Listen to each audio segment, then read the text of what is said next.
matchup against Birmingham, the first one was obviously an oddity going down to 10 men for most of that game. But since then, I feel like they've really ascended the table and one of the hottest teams in the league with 4 straight wins.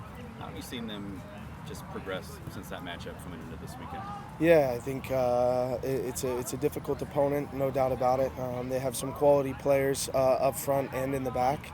I think they've certainly found their form here over the last month or so.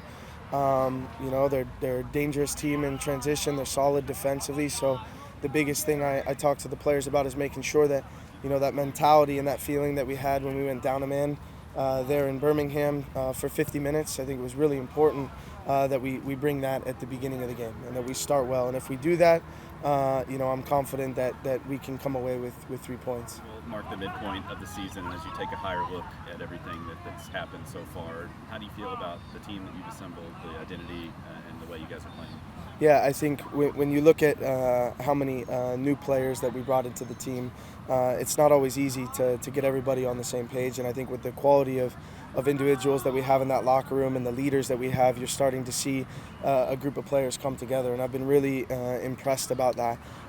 We're happy with where we are right now. We still know that there's areas that we need to continue to improve in. Those areas have been identified and they're constantly being worked on. So I'm certainly confident in the group that we have in there. I'm confident in the depth that we have, and it's just about continuing to put good run of games together, good results together, and and making sure that we continue having the mentality that we have had for the majority of the season. Yeah, I was looking at some numbers on Benton Newman's blog.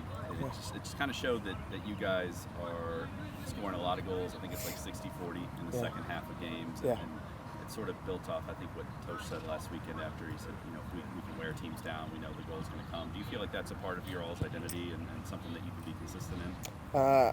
Absolutely. I think the thing we talk about a lot, especially when teams have come here at Lynn Family, I think you see teams sitting in, right, trying to make it difficult for us to break them down. And for a couple teams, that's worked for them in Monterey, and I think back to Indy when we didn't get the result, but the win that we wanted, but we played really well. I think we talk about needing to wear opponents down, that they're going to do the work early in the game, but the more that we have the ball and the more that we make them run, I'm confident that we're going to be able to break the opponent down. So when you look at Birmingham, I feel like it's going to be the same. We need to make sure that we're making them defend for long periods of time. And as the game goes on, as you talked about with the numbers that you're seeing, I'm confident that in the second half, as the team wears down, we're going to be able to create more opportunities.